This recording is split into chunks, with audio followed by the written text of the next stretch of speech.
Welcome to the Dungeon Diehards. My name is Jason Harding, and I am going to be introducing you to Maddie, or Madeline.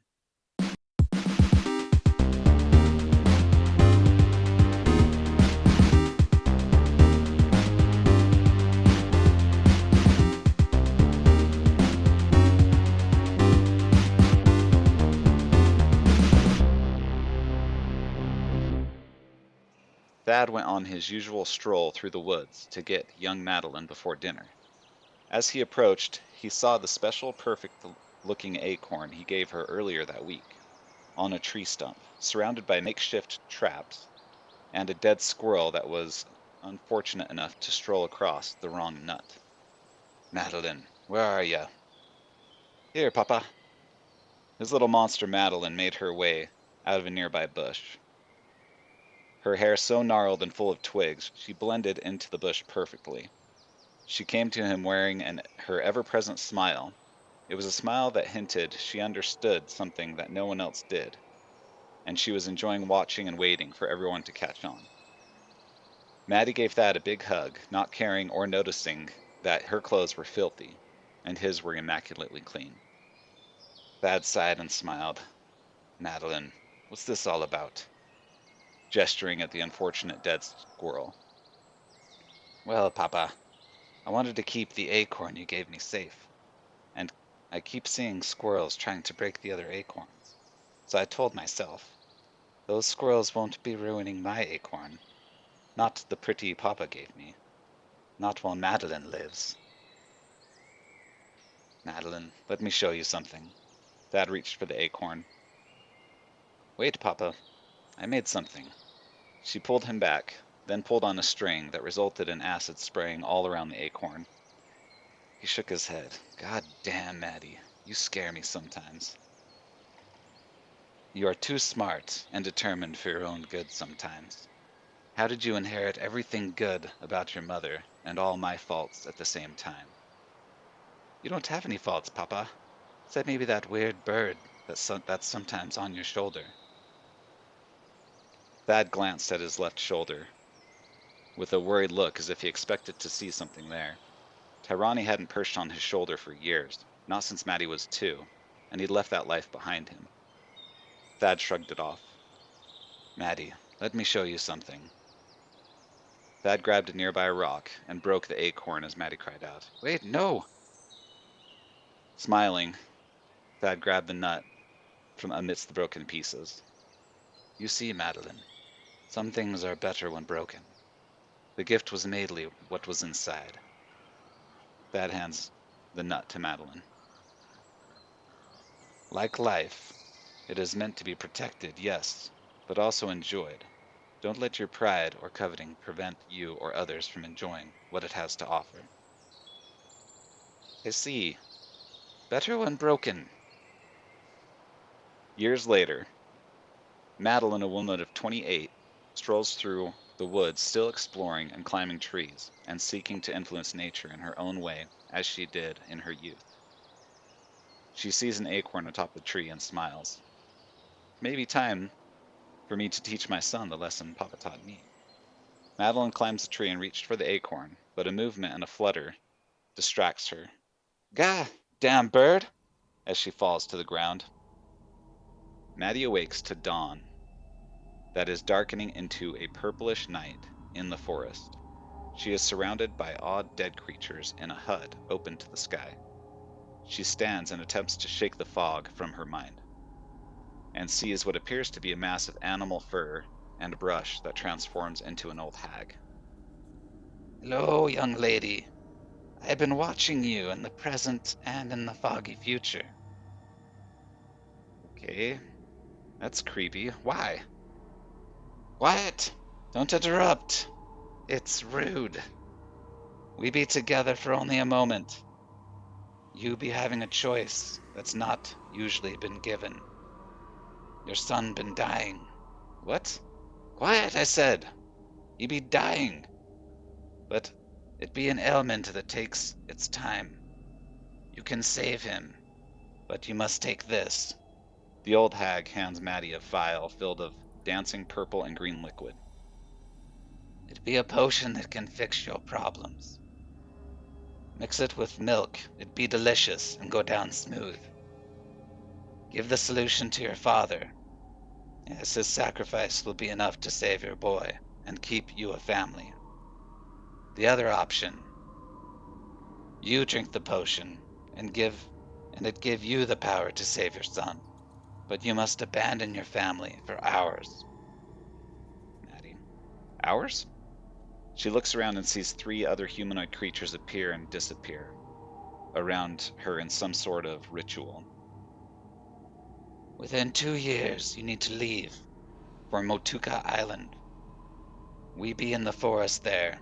Then we will find you. I don't believe you, crazy hag. Crazy hag. I think you find that not be such an insult, coming from the ignorant and less fortunate. I be leaving you with wisdom. We live in a world of chaos and madness. If that world calls you mad, might that not mean you be one of the few sane ones in the world? Heed my wisdom and my offer. Or don't. Just be remembering I be giving you this chance. I be having no more time right now. Goodbye. The purple, darkened night begins to swirl in towards Maddie and is joined by green that swirl together out of existence. Maddie awakes midday in the forest looking into a small vial filled with purple and green swirling amidst each other. Next to it lies an acorn. 20 years pass by. In that time, Maddie ignored the rants of the crazy old hag, mostly because she was never good at doing what the world expected her to do. But she kept the vial all the same. She spent her years working at Lumpy's lumberyard, where she worked the books to keep the company's more shady dealings out of notice from the law, and looking for any opportunity to upset the balance of power and wealth.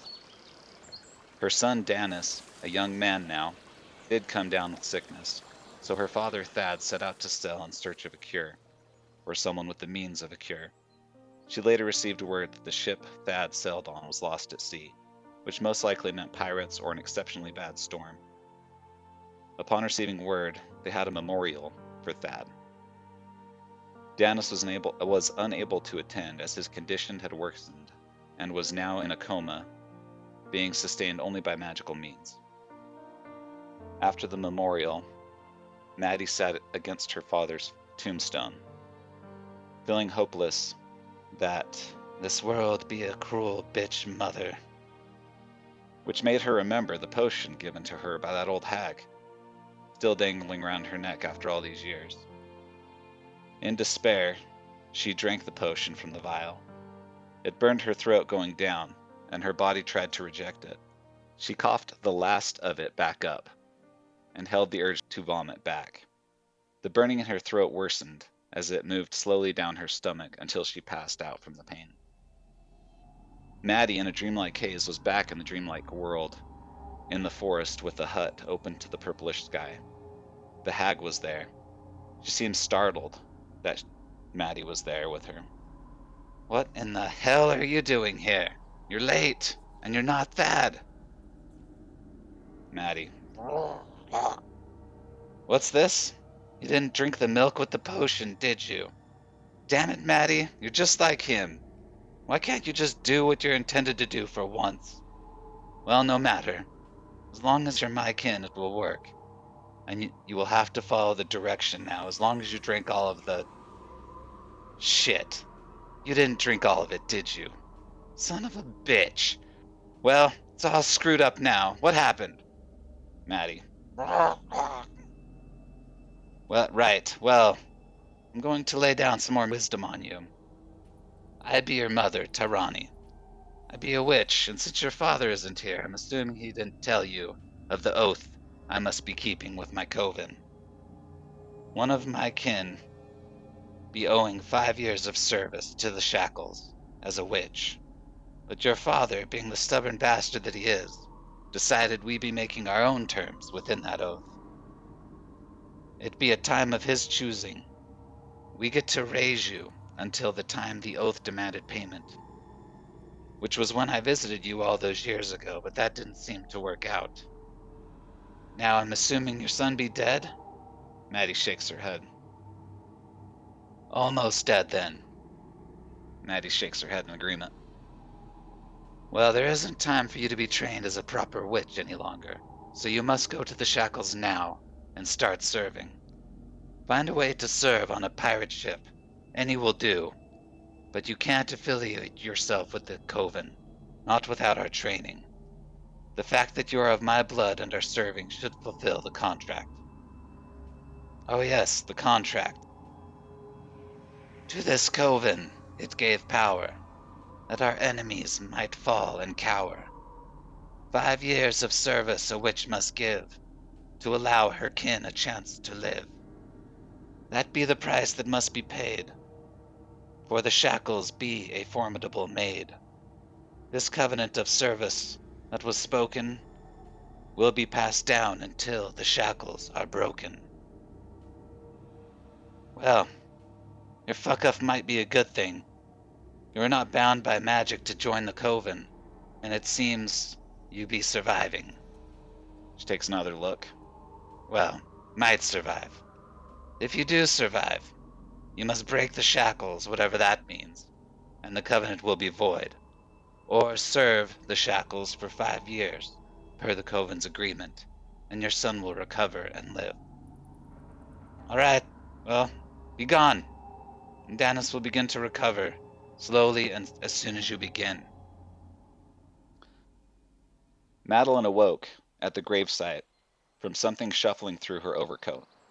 She pulled it out to see some teethed bird-looking abomination. She wrung its neck and asked, Who be you? It struggled, and she heard, I'm mad. She let it go and said, No, I be mad. Mad Maddie. You be a flappy, duck-like abomination. I'll call you Flappers. Well, Flappers, it appears we've both seen better days. I will let you live in my overcoat, if you agree to show your face when I'm talking to myself, in front of people. That way they don't think I'm crazy, 'cause I'll be talking to you. Maddie nods her head, agreeing with herself. Well, it looks like I will be heading to the shackles. After all, Hearing her own scratchy voice, and the thought of going to the shackles to upset what passed for normal there, Maddie gained a new hope as she heard her father's words in her head, and she said them aloud with him. better when broken. Some time passes. Maddie walked into the Formidable Maid tavern. It was late, so most of the tables were full. She saw a drunkard throw something small against the wall. It was an acorn. She sat transfixed on the acorn, lost in thought, when a few moments later the drunkard stumbled over, picked up the acorn, and went back to his drinking. What a bitch. The man couldn't even hold his alcohol. I'll call him Acorn Bitch.